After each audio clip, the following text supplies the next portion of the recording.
What's up, everybody? AJ Chin here at Phenomenal Homes. We all know how difficult buying and selling a house can be, but what about both at the same time? Today, I want to spend a little bit of time talking with you on how to buy and sell a house at the same time in Kansas City. I'll be walking through these scenarios and explanations like we're in our current market today, which is a seller's market.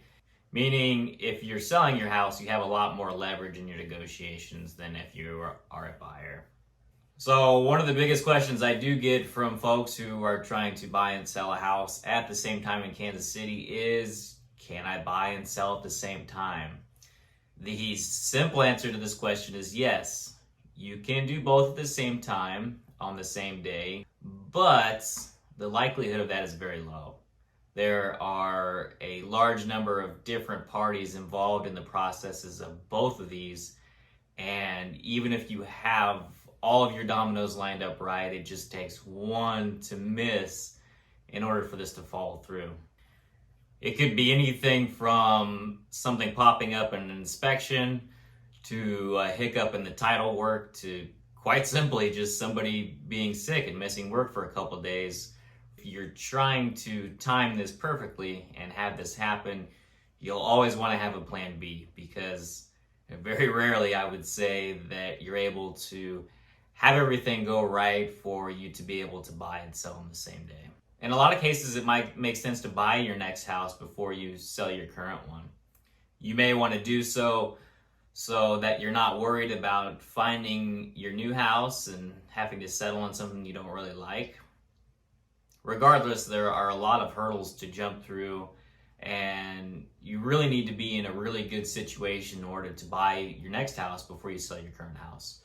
First of all, qualifying for a second mortgage while you're still living in your current house can be really challenging. So if you have your current mortgage and you don't have your house on the market, a lot of lenders are going to be very skeptical, and it's going to be very difficult to qualify for a second mortgage. On top of that, if you're buying a house and you're still paying your first mortgage, well, guess what? You have two mortgages now, which, as you can imagine, it's not very cheap. So that overlap that you have in living in your current house and buying the next house, you're going to be paying two mortgages, and that's going to get pretty expensive. Another big challenge is having the money up front to pay for your down payment, your closing costs, and whatever other expenses you have in buying your next house. If you don't have that saved up, you're going to have to find a way to get that money because you have a lot of equity tied up in your current house. There are a few ways you can go about doing that. You can get what is called a bridge loan. These are very expensive though, and again, it's not a cheap route to go. You could also go about doing a HELOC, which is a home equity line of credit, meaning you're pulling the equity out of your current house in cash, borrowing that, in which you'll have to pay a pretty substantial interest rate on that as well. But that also leaves you susceptible to a lot more risk and having to pay that back as well. So there are ways to go about getting money to fund your next house, but there's a lot of risk in that, and you should really think about whether you want to take that on or not. In the process of buying before selling, it's going to get very expensive regardless of the route that you take, unless you have a lot of cash sitting around. That makes things a lot easier, but not a lot of us have a couple $100,000 sitting around to buy our next house. So another important thing is your emergency fund. You really need to have money sitting around for any sort of emergencies, family emergencies, repairs on your house. You need to have that, and when you're paying two mortgages or when you're taking out a HELOC and having to pay high interest rates, you're really leaving yourself in danger of depleting your emergency fund. Another thing you can do while buying your house is placing a contingency upon the sale of your current home. What this is a contingency that you will purchase this new house if and only if your current house sells. Now, this does provide you with a lot of protection. However, in a seller's market like we are today, if you have a lot of offers for a house, sellers are much more likely to take offers without a lot of baggage. They don't want to have a lot of contingencies, and this is a big one. So more than likely, they're going to look at your offer and see others that are a lot stronger. There are a lot of challenges to buying your next house before selling your current house. So just keep all of those in mind. Not to say that it's impossible. It can be done with a lot of planning, preparation, and quite a bit of luck. So your other option is to sell your current house before buying your next house.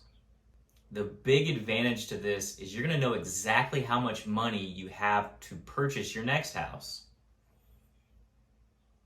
Your sale has closed, you've got that money, you know how much you can spend, and you won't have any sort of shortcomings with money, and you won't have that overlap of having to pay 2 mortgages.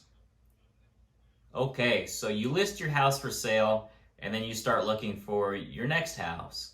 In your offer for your next house, you can include what is called a settlement contingency, meaning that you will purchase your new house if and when the settlement goes through on your current house.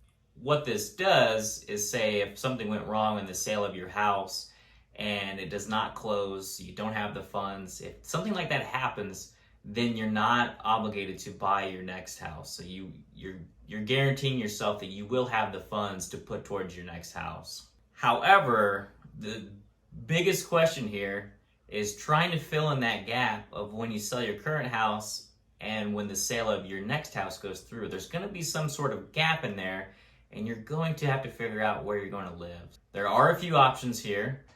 One is you can find some sort of short-term place to live, whether that's with a family member, that might not be good, or a short-term rental, hotel, Airbnb, something along the lines of that. That does add on an additional move and maybe a little bit too much stress for you. So another route you can take is what's called a rent back. This is an agreement that you make with the buyer of your current home, saying that you will either lower your sales price or pay some sort of monthly rent, typically for 2 to 3 months, in exchange for you to continue living in the house after the sale has gone through.